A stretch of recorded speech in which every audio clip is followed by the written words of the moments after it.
it is spreading through the whole city because possibly someone fucked up the money. This kind of weather event, according to the National Weather Service, happens once every 3 to 5 years on average. We've had this happen now 3 times in less than 3 months.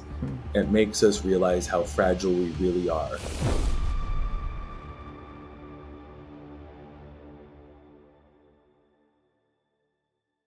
Hi, I'm Mayim Bialik. I'm Jonathan Cohen. We're in a unusual setup, sharing a microphone today because we are in the midst of the LA fires and the tragedy that's happening here. I literally just packed up my house and came to be with Jonathan. So we're in a kind of a different setup.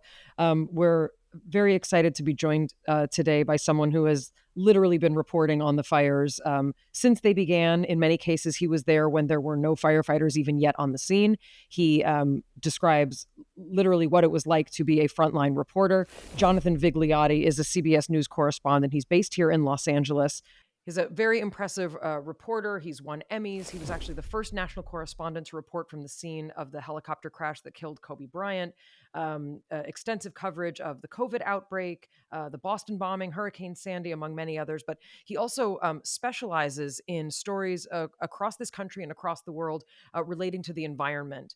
His new book, Before It's Gone, is all about the climate crisis and how it impacts small towns.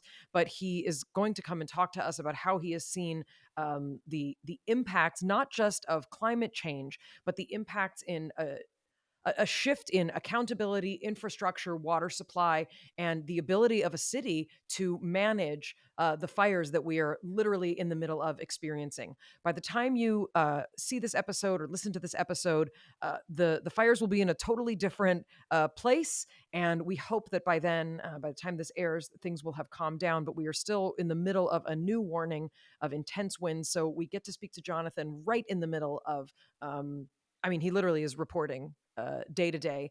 And he's got some unbelievable stories and some unbelievable support for how to understand what went wrong, what we can do better, and how we can start to rebuild. Jonathan Vigliotti, welcome to our breakdown. There's a level of devastation that we are experiencing here in Los Angeles, and people are still actively in danger. This is a difficult conversation to have because we're in the middle still of a crisis, and yet you have been at the forefront of, speaking up. It's been a hallmark of your career to focus on all things climate. There's a lot of rumors now, kind of circulating in social media, sort of, those ignite on social media, but conversations in particular about the Palisades fire, the pumps running out of water. You, as I said, went viral for taking Karen Bass to task with, first of all, choosing to be out of the country, knowing that this was going on and coming back, and a real lack of leadership. The LA Times just published an article, defending all good things, like no one could have had enough water to battle this fire. There is no way. And I see you rolling your eyes, and I'm rolling my eyes as well. So I wonder if you want to give us a little bit of a lay of the land here. I'm interested in kind of 4 things: budget cuts. I'm interested in water supply issues. 10 years ago, I think it was Prop 1, we voted for more water. There's some endangered freaking fish. And I am a super environmentalist, and I'm a person who loves fish.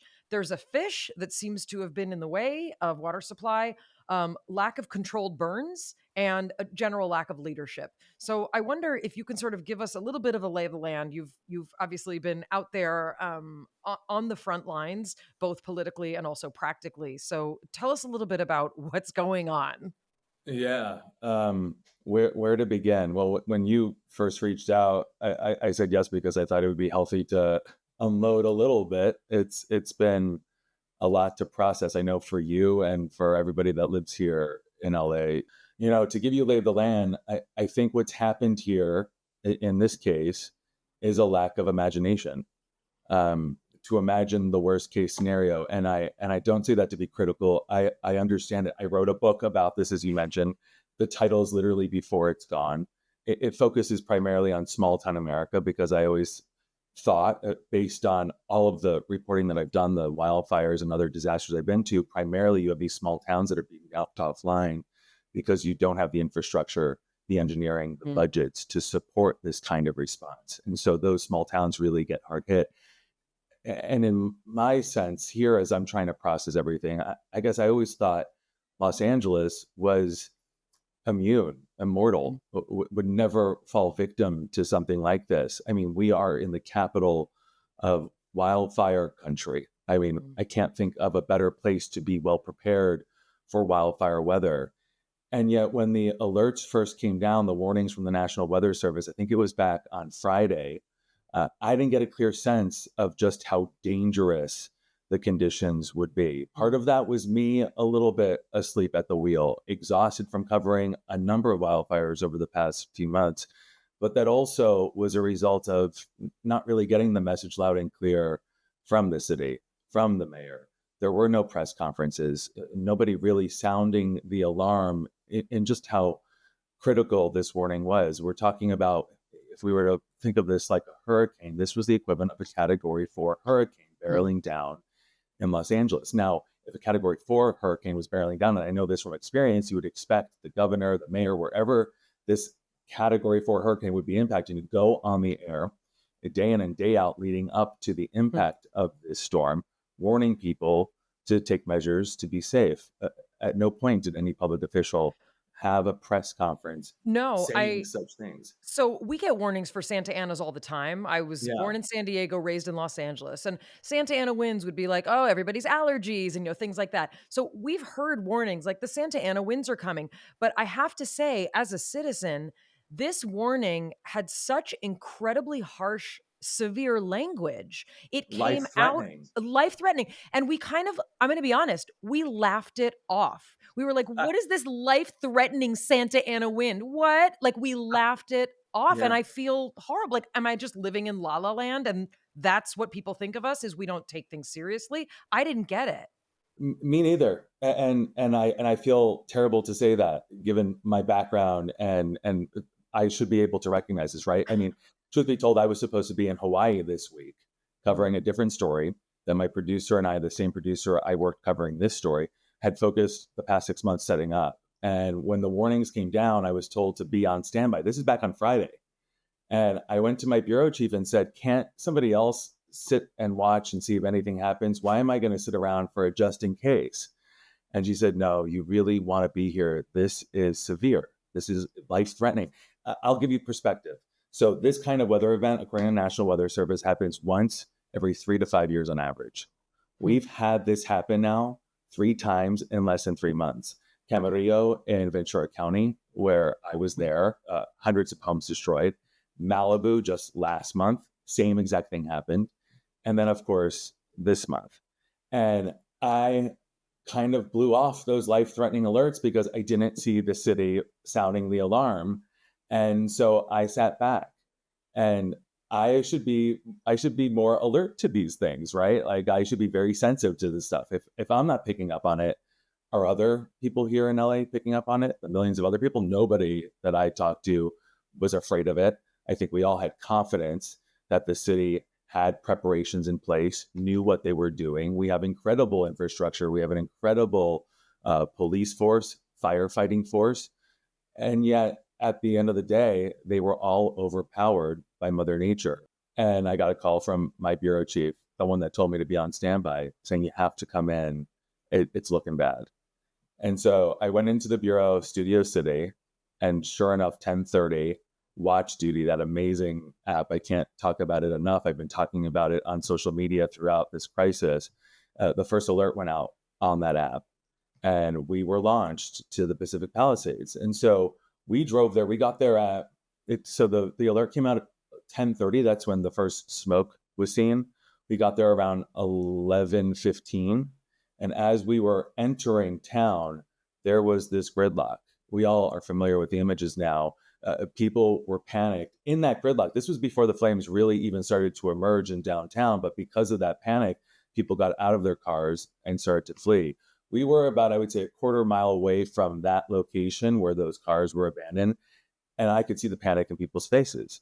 And I immediately started to recognize the signs from previous disasters like Lahaina, people being backed up in traffic, not knowing what to do, the confusion, the same that happened in Paradise, California.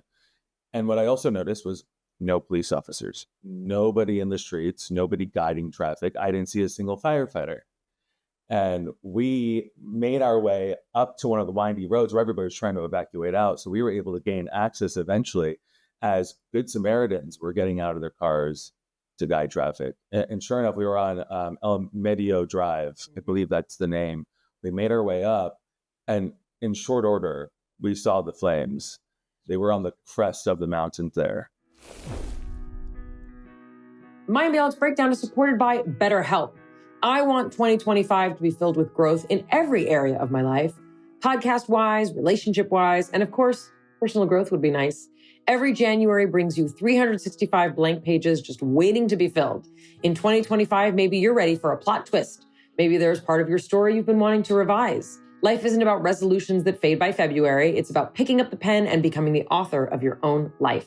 Think of therapy as your editorial partner, helping you write new chapters and create the meaningful story you deserve to live. My experience is that I don't want to live without therapy. At first I was like, I don't really want to go, but it's become an integral part of my life and can't and don't want to live without it. BetterHelp is fully online, making therapy affordable and convenient, serving over 5 million people worldwide.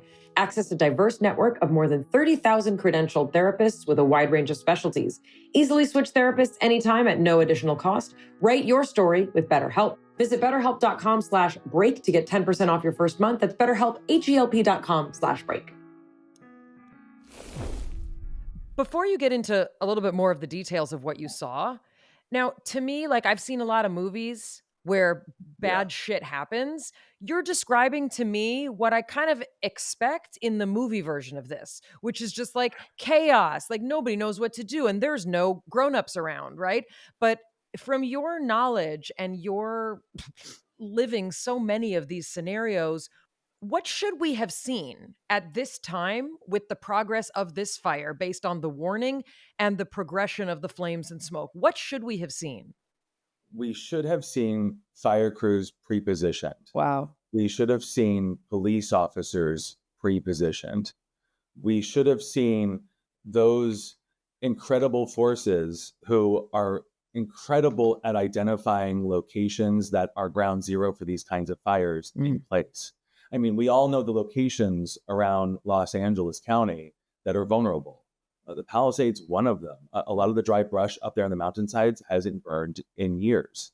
The same is true for Altadena. And a lot of the places where we're seeing all these fires prop up, even Sunset, the Sunset Fire, Runyon Canyon, that hasn't had a wildfire. I've lived here 6 years. I can't recall one ever. If I were to do things, and I am by no means an expert on this, I am not a leader of anybody except my husband sometimes. If I were in charge, I would have pre-positioned all of the teams and utilities that I had available to myself in those places in preparation for such an event. It was just a month ago that the fire struck Malibu. I would have put teams there ready to dispatch. I don't know if they were there. My understanding is, and this is from speaking with firefighters and police officers, they were not there. And it certainly aligns with what we were seeing, because if we can make it from Studio City to the Palisades faster than crews, because we did not see crews, it begs the question, where were they? That's what I was hoping to see. That's what I was expecting to see. And what I got instead was immediate panic. This was hours before the flames really started to engulf, and it's sad to even think about, engulf those neighborhoods. Hours before. This is before the wind reached 100 miles per hour. This is when I was safe enough to gain access to these neighborhoods, where I saw the flames coming down from the mountainside where they initially sparked, as they then made their way from that wildland area into the urban interface, those neighborhoods. This is where, I was watching from the mountaintop as these flames were coming down, and then one at a time, from roof to roof, embers were igniting homes. And where they're covering this, filming it, all around me, there were people, homeowners, with garden hoses. They were using garden hoses to try to get water on the rooftops of these homes. Their efforts, while heroic on their own, they all had to retreat. But while we were there for about an hour, I didn't see a single fire crew. And this is not a knock on firefighters. They are incredible. But from the firefighters I've since spoken to after that first day on Tuesday, they all said the same thing. They were stretched too thin. And what was very clear, there were so many homes we now know going up in flames, there simply weren't enough men and women to get to them. So I saw the movie version play out. If this was a well-prepped plan being enforced and executed, I would have expected to see fire crews there and police officers. Every other scene that I have covered, that has been the case. In this case, they were absent.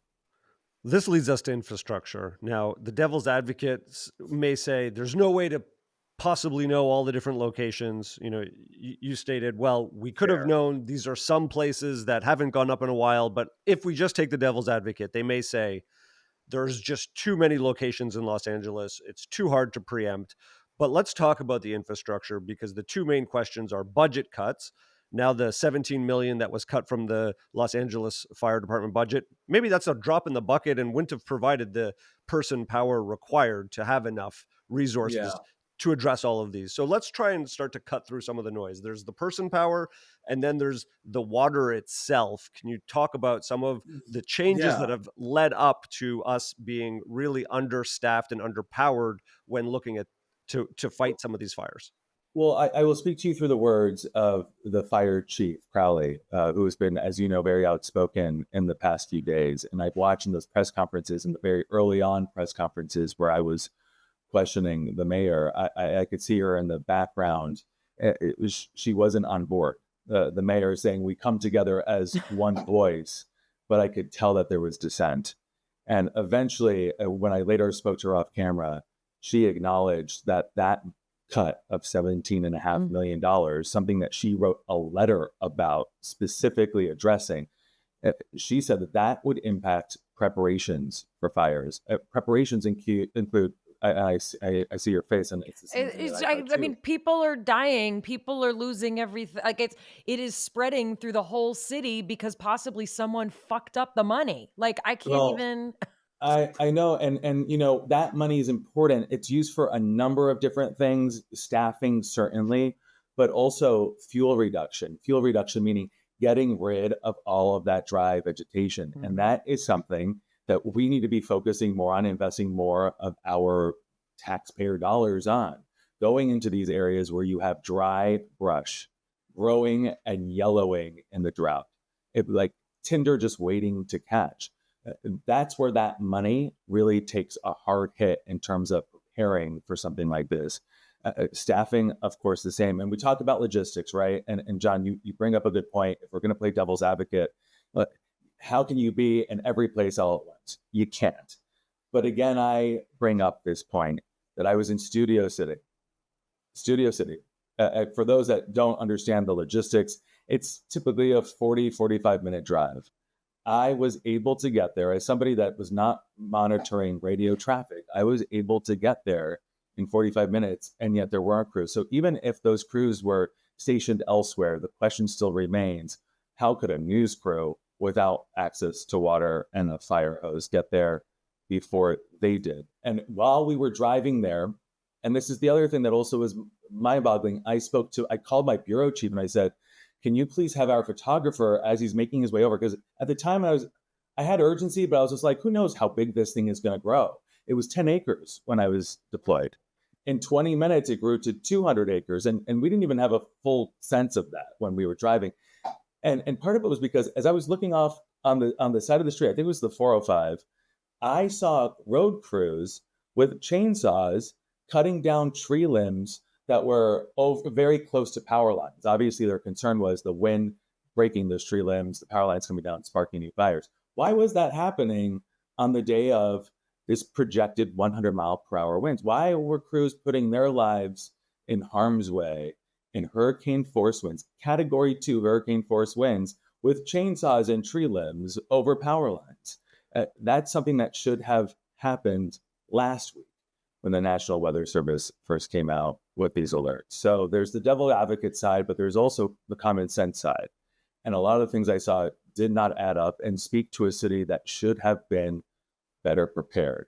And that's why when I asked those questions to the mayor, I expected more frankness, maybe more humility, but instead it was very deflective language. And we went back yesterday and pressed harder, and we still got kind of that same one voice message. We will look into this and assess down the road.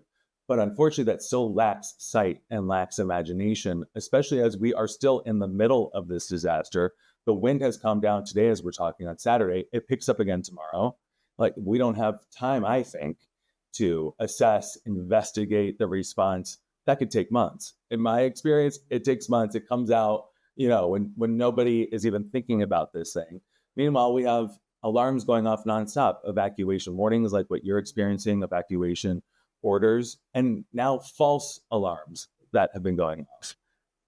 So, I mean, you can tell I'm a little frustrated. I got that freaking false alarm. And look, I don't want to be that person who's like, this has to be a perfect system. And like, I'm, complaining because like the milk was not, warm enough in my cafe au lait. But what happened was, in the middle of hysteria and chaos, like the entire county was told to evacuate. I mean, it was madness. Yes. And they corrected it within, 10 minutes. But the notion that we have a system, and the explanation was it was a computer glitch. Like, what? Oh, wait, and this is so interesting because you said they corrected in 10 minutes. And maybe what you mean is you realize pretty quickly it was a false alarm. Yes. And the reason I say that is important because the next day, and this is now Friday, we went to this press conference where I was addressing the mayor. And as I'm asking her about these false alarms, the alarms are going off. And this is in downtown LA. No fire in sight of downtown LA. And those alarms were still going off. I think, to be frank, a lot of people, and this is, I live in this community, so I know it well. LA is my home. It's been my home for 6 years. I love it deeply. And I have incredible friends here and friends of friends. And so I hear the stories. And what I can say unequivocally is people no longer trust those alerts. A lot of people have deactivated them on their phones. A lot of people are receiving them and ignoring them altogether. But the reality is, and we all know this, I'm looking out my window, like you can see smoke, like the threat still very much exists. But when you're the boy that cries wolf in that alert system going off nonstop, I understand ignoring. It's like when your alarm goes off too many times and you press snooze, like I think people are pressing snooze, and this is not the time to press snooze. Obviously, there's the active threat right now. Could not be more important to trust and have systems in place that are going to protect people, shuttle them where they need to be, get them away from harm's way. I think a lot of people also, what this is bringing up for them is, do I trust Los Angeles as a safe place to live? I know. Is it being run in a competent way? And it's not only Los Angeles. We're looking at a world that is being shaped by different climate response. And so let's get back into the infrastructure, because there's the question that, again, the devil's advocate will say, the systems in place, fire hydrants in place, they could never address forest fires, right? They are designed to put out fires in single homes or a couple homes, and there's no way. But the reality is that as we build and expand, we're living at the edges. A city is not the same way it was in downtown. It's not the same concrete.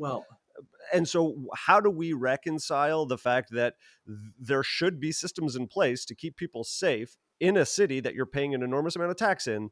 And are those systems faulty? And if they are, is it from a design standpoint or a management standpoint or both?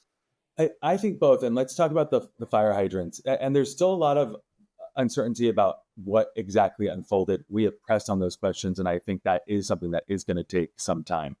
I think what the clear message has been from officials and from firefighters that I've spoken with was that the water system was tapped by too many fire crews.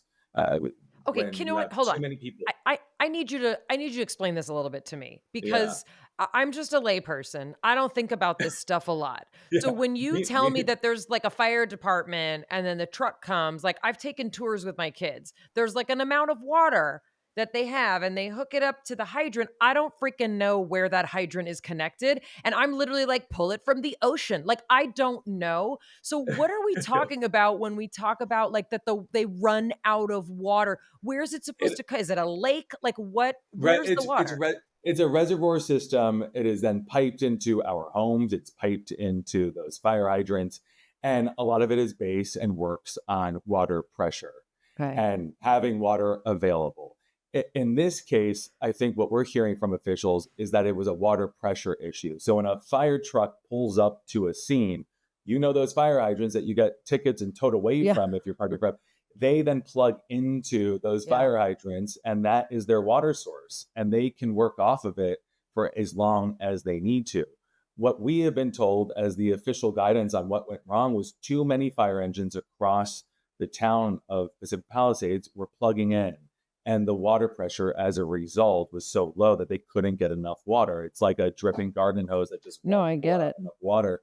But when we were there, we were there every single day. We only took naps. I think for 2 hours. So we were there around the clock. We were at one home that was on fire. There was a fire hydrant right next to it. It had red tape on it. And this is a different issue from the water pressure. We went and spoke to the firefighter because they weren't tapping into it. And we asked, what's going on with this? Is it because of water pressure? And he said, no, water pressure is an issue, but this fire hydrant isn't working. The infrastructure, John, to your point, was outdated and had not been updated. They hadn't fixed it. And so you have this fire hydrant next door to a $5 million home now up in flames. You have this fire truck pulling water from a tank, from reserves on its actual engine. And that's not a limitless supply. They then, when they run out after about 5 to 10 minutes of fighting, have to then drive in this specific scene that I was at, they told me this, have to drive 5 to 10 minutes in one direction to a location where there is backup water, fill up their truck, which takes about a minute or two, and then drive back. So you're talking about a time gap of about 15 minutes, and that's at the bare minimum, when those flames are still now growing. No, that's how long it takes for every picture, every piece of clothing, everything sacred to you to go up in flames. That's exactly how long it takes. And the reality is, and if you talk to firefighters, this isn't my opinion, Sure. This comes from those that we have spoken with, there weren't enough firefighters there in town. So I find it hard to believe that it was just a water pressure issue. It wasn't like you had 1,000 fire engines tapping in to every single hydrant that was in the city. Day 2, like 48 hours later, I was on the street as there were 2 homes on one side of it up in flames, a home on the other side up in flames, a condo roof up in flames, no fire engine in sight. And it was that day, later on in that day, that officials here in LA, I think it was the mayor, said the good news is we have 1,000 firefighters coming to us from Northern California. But that was 48 hours too late. They only had about 130 crews, I believe, pre-positioned in the city when they had access to 1,000 additional crews. I don't know what the conversation was, if there was one beforehand, but Northern California right now is not vulnerable to wildfire weather. And it only takes a day to travel from there to here. They could have made their way back if the forecast called for it. If I were to do things, if I was in control, and again, I'm not in control of anything, I would have thought, given how severe and life-threatening the warnings were, tap into that infrastructure, that mobile infrastructure up in Northern California, have them come down. Sure. It only takes one engine to get to a scene fast enough to be able to really attempt to hold those flames back before backup gets there and really helps assist.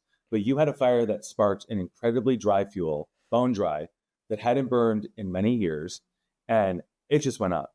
20 minutes to 200 acres. That's all it took, and that was enough for this monster to then make its way out of this very, mountainous remote area into homes. And unlike forest fires, where trees fuel those fires, and I've seen them, where the balls of flames coming over 100-foot top trees, this was very different. The homes became those trees. The homes became the fuel. And so we were watching, this is dry lumber. It's dry as paper. And every home was catching fire within a matter of minutes. And it was this domino effect. We had to retreat. We went down. This was the first day, Tuesday again. And for the evening news, we set up our live shop where we thought was a safe enough location. And behind us was suddenly this big black curtain of smoke. And we saw a fireball just come through it. And what we didn't know then at that point was this was a neighborhood of hundreds of homes that had been destroyed in a matter of just a few hours. We were by, I think it was the Presbyterian Church. And I haven't really spoken about any of this to anybody because I'm still processing it. But the church caught fire. So the church was in front of our live shot, the place that we thought was safe, and the roof went on fire. And I'm like, oh my God, there's this church on fire. What do we do? What do we do? And so we went and looked for a garden hose. There was nothing available. We then found one actually on the other side. And one of our audio technician, Carlos Asensio, was focusing this garden hose. It was so pathetic, right on the top of this roof.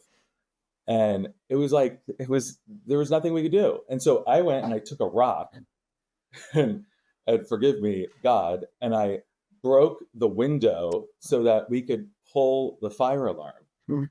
So hoping that maybe a sprinkler system would go off. I called 911. 911 said they had nobody in the area that could respond. They were stretched too thin. Oh. And again, I heard so many fire alarms going off. I didn't hear sirens.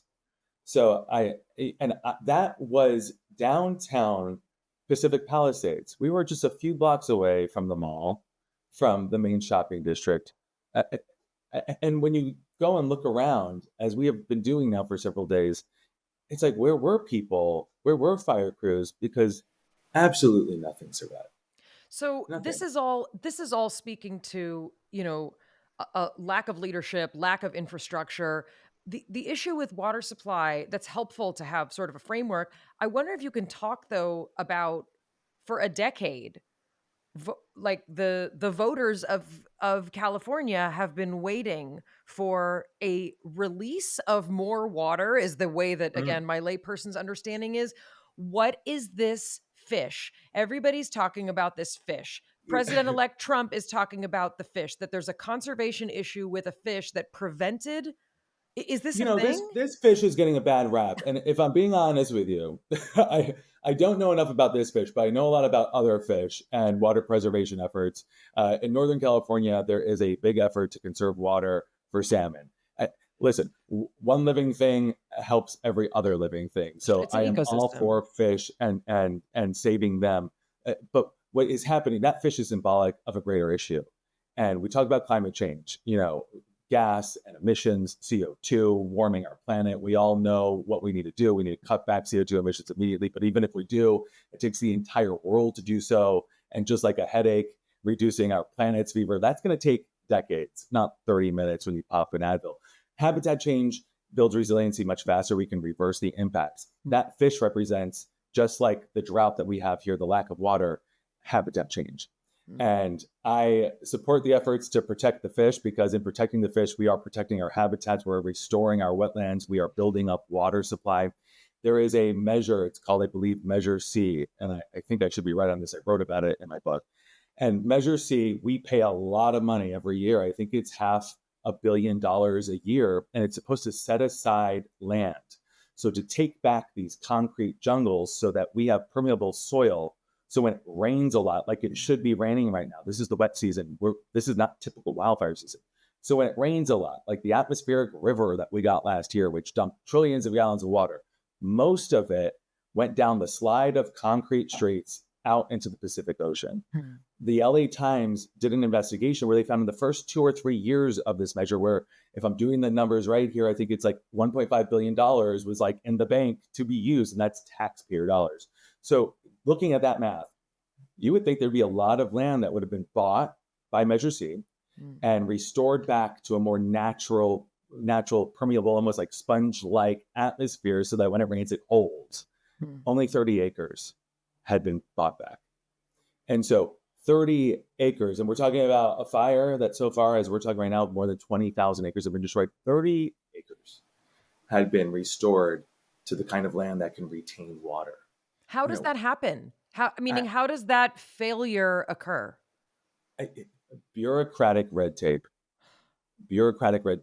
lawyers trying to figure out what land to get, finding that land, and then finding out that whoever owns it is resistant, perhaps. I don't know the full trail, But what I do know based on that reporting and based on what really feels like an unsuccessful effort, it hasn't worked. We don't have water readily available to us. In many ways, we have outgrown our sandbox. I mean, our population is growing. Water is very priceless these days. If we are going to thrive and grow as a city, and if we are going to feel protected in living here, we need to find a better way to manage water. And that management begins with the sky. I mean, the best thing, we get free water all the time, but if we're not working on ways like Measure C, taking back land, removing the concrete, letting nature do its thing, then we're only screwing ourselves over in the future. And the future is actually right now. I mean, what we're talking about is a direct impact of a lack of not just planning, because I think Measure C shows that there's planning, but it's executing that plan. Implementation. So it's great to have the plan, but if you're not implementing it, and I'm sure LA County has an emergency response plan for wildfires. Of course they do. But if you're not implementing it, then what good is that plan?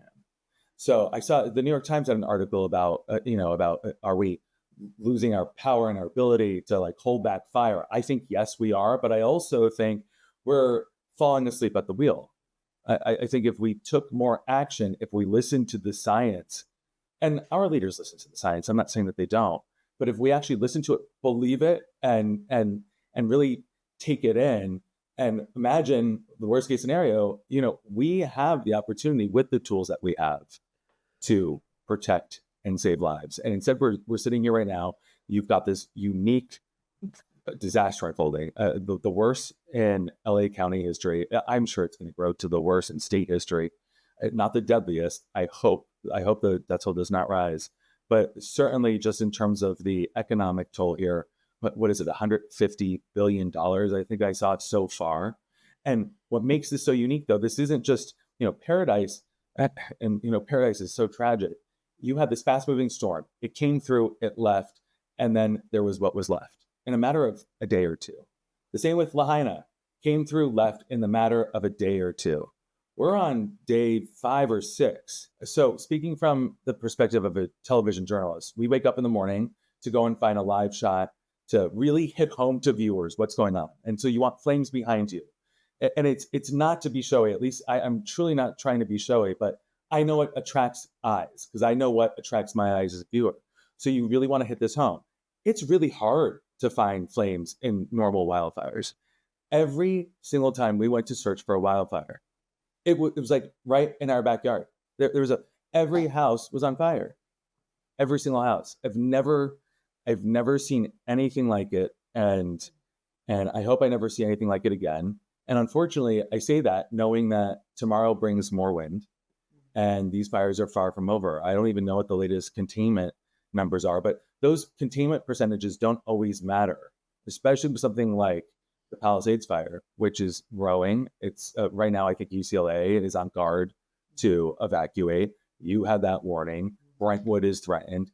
It's like, what's next? And the wind, when it picks up, the wind is so critical because it blows these embers up to a mile away. So as I was covering the Palisades fire, and my husband was calling me, telling me about these flames that he was seeing in Runyon Canyon, I'm about a half a mile away from Runyon Canyon in the hills. I knew that it took just a little bit of wind and one of those embers, which burned a structure, to hit my roof. And then our neighborhood goes up in flames. So it's great to have a plan, but if you're not executing it, you see the results. And I think that there was a lack of execution. And that's my thought, but it's also the thought of firefighters that I've spoken with and police officers. I had a police officer come up to me right before my live shot yesterday for the evening news. And I was like his therapist in that moment. You're like my therapist right now because this is like free therapy talking about this. And he was so fuming, so upset about the lack of response. He could not believe he was the only one in the streets trying to help create order and help people guide out to safety. He was the only person. He was furious. And he said every single officer he spoke with had the same sentiment. So there is a lot of frustration. It's why you're starting to see this house of cards at City Hall crumble, because I think there was probably a lot of back and forth with what to do, what not to do. And ultimately, what was done was not what I think the experts in the room wanted, based on the people I've spoken to. I'm going to ask two very difficult questions, and it is looking forward. And we're not out of the grips of this tragedy yet, or the danger yet. But before we let you go, when you have competent people who want to do good being mismanaged, and it seems there's been more than a decade of mismanagement, not allowing these propositions and these initiatives to move forward, the continued cuts, the lack of preparation, what needs to change in order to actually make anything happen? Because the notion that government is ineffective is being on display in full force in some of these ways. The fact that we can't imagine the worst possible scenario, and yet it comes. It's not like total mystery that something like this was bound to happen. You see the clips of podcasters and other experts saying, look, at some point this is going to get out of control without a lot more resources, a lot more infrastructure. So that's part one. I'm going to pause there, and then there is a second question about the future of LA. But first, what needs to change in order to actually make the people in charge of these budgets able to action and use the tools and engineering expertise that are possible in an effective way? What has to change is we need to listen to the voices in the room that speak from experience, and we need to support them at all costs. We live in a place that is getting drier. It is clearly unsustainable. Wildfire is one of the biggest threats, as we clearly now know, to our lives here. And unfortunately, what it's going to take for something like that to change, to finally listen to these people and to fund the heroes, is a disaster like this. When I talk about how terrible it was, I got a message on my Instagram from a colleague of mine whose friend had gone to work and could not get back inside for his 3 dogs, and asked if I could go to their house to rescue these dogs. And this is not a story of heroism or selflessness. It's actually the most selfish story, because I didn't want to go. I was so tired. It had been so long. Part of myself was thinking, like, I'm not believing what I'm seeing. It's not going to be so bad. The real heroes are going to get here, and they're going to save this. They're going to stop these flames from getting to these homes. There's no way.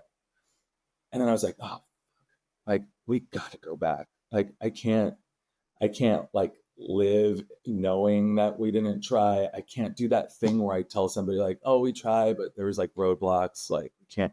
So we go back, and it was like, break into the window, get these 3 dogs that were inside, and like scared out of their minds, like did not want us around. The houses across the street were on fire, smoke everywhere. And we go in, and there's a dog underneath the bed that doesn't want to be caught, just hiding from us. We had to move the bed to get the dog. There was another dog that had shit all over the place and piss all over the place. And we one by one get this dog, and there's this other dog that was just growling. And I'm thinking to myself, oh, that fire is really fucking close. There's nobody here. If we get caught, what are we gonna do? And so I was like, okay, get a blanket, get something. I threw a blanket over this dog and brought it in the car. And again, I did this because it was the only good thing I could do during this reporting, because everything else that we showed is the worst. It's everybody is depressed. I'm very depressed. It's so sad. And I did that purely for this, this selflessness of having joy. Knowing I did one good thing. We never reported that. I've never talked about it at all. They posted this on Instagram. So I feel like at least it's out there. It's not like me. I would never share the story if it wasn't out there. But it's I don't know. You see these things, you have faith in the system, you have faith in your local leaders. And I'm realizing it was blind faith, and it's our jobs as constituents, not just to go and vote and then wait 4 years. It's our jobs to also keep pressing them to take action. And this isn't just about Mayor Bass. We will learn more about what happened, what went wrong, what didn't go wrong in the future. But this was such a reminder, like, we can't ever just think that we're safe. We can't. And that's the sad thing. I think this is a reminder. I think that's the look that I see on everyone's face. This new world that we live in where nothing is guaranteed. I know, Jonathan, you had another question that you wanted to ask Jonathan, but I want to, first of all, thank you for sharing this and for sharing such a human moment. This is your job. I don't know how you do your freaking job. Like, this is your job to go in and show, the heroism on display all over the world. But like those 3 dogs, like that's an unbelievable story. But I was like thinking of my dog as I was there. It's like awful. It was awful. Of course. Well, and I think that's sort of my question. I've been noticing, and this podcast focuses on mental wellness and learning what it feels like in your body to feel different things. And I was thinking, there's so much similar that I'm feeling, like COVID, and then October 7th.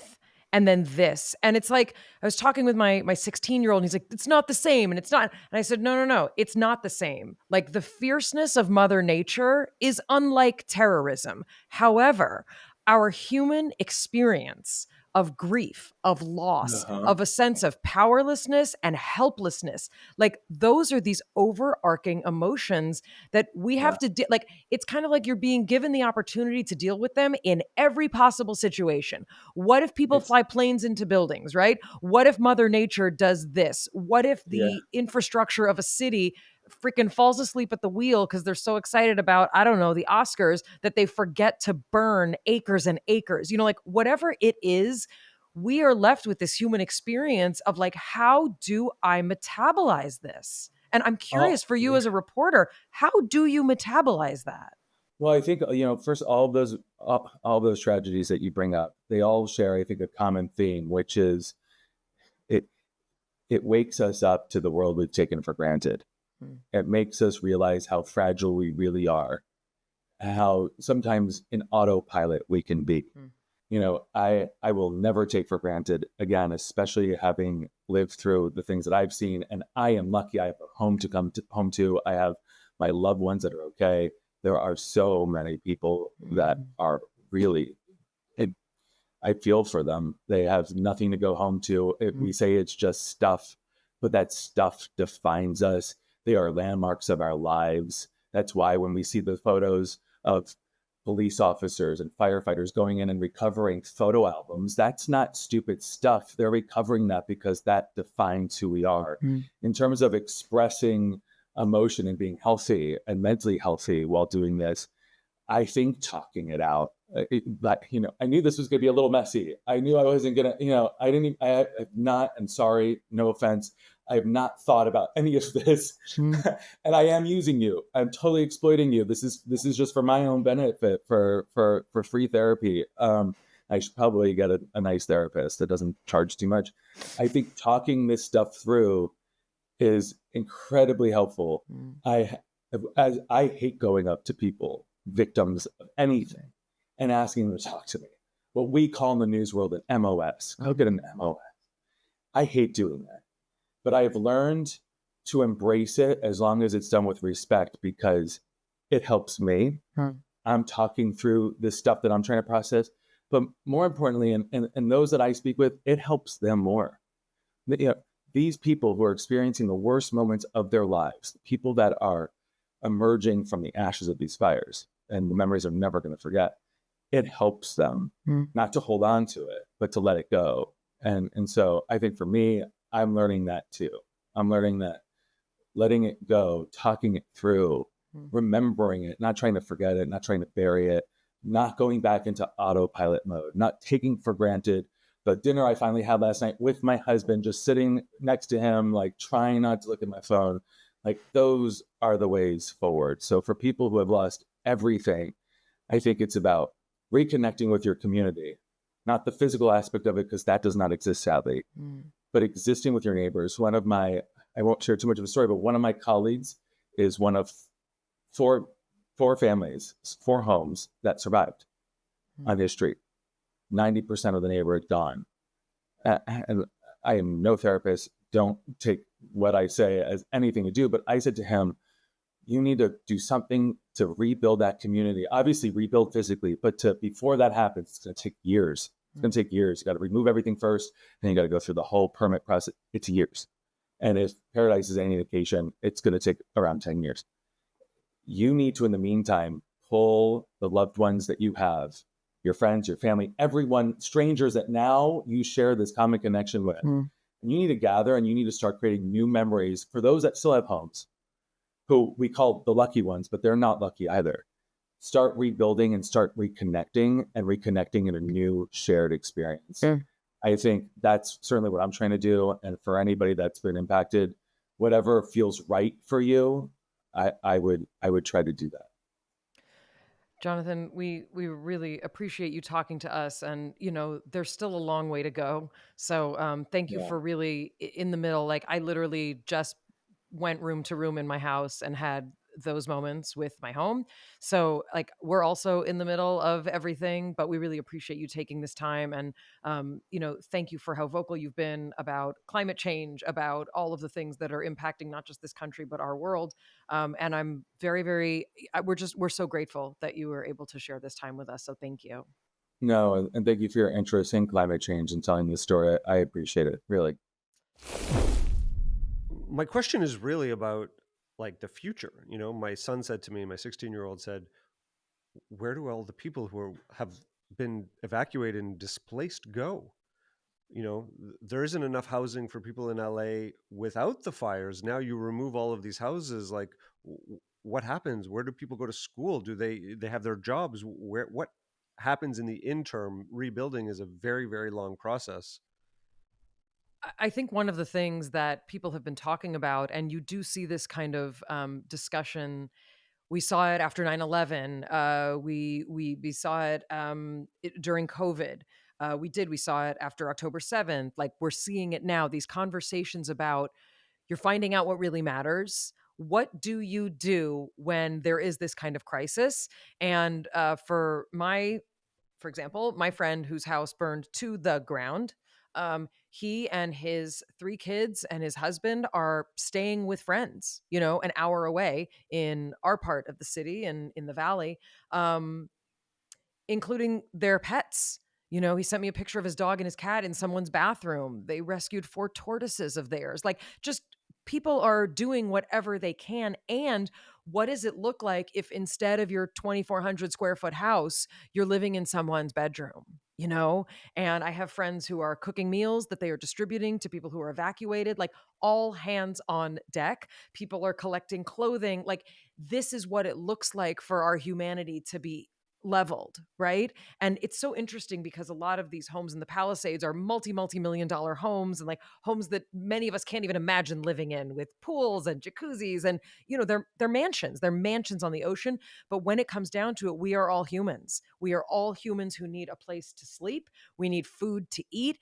It's a real kind of like rocking of what does it mean for us to be equal as human beings right now. People are staying wherever they can. A lot of people are driving south. A lot of people are driving north. I know people who have been able to have flown away and are just like stepping out of it. I think for those of us with kids who are in school, it's even harder because you have to anchor your kids to what their life experience is still going to be. In the Palisades, it's people often with resources. They have options. They can either have a second home, or they may have other means by which they can put themselves up, or maybe they're not.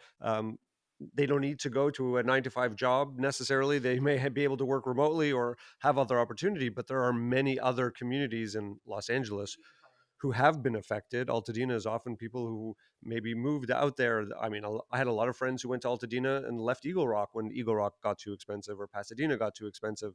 The Pasadena fire is a lot of people who you think are like, well, how are they going to go to work the next day? And, there's a tremendous amount of, we're both concerned for people's safety in the moment, but also how do these people continue their lives in this city? Yeah, the notion that this is a fire affecting only wealthy people is not true. The Eaton fire has impacted Pasadena and Altadena. Those are very diverse communities. They're very interesting communities with an incredible history in Los Angeles. So this really is, it's affecting everyone, obviously in different ways. And as you said, people have different resources.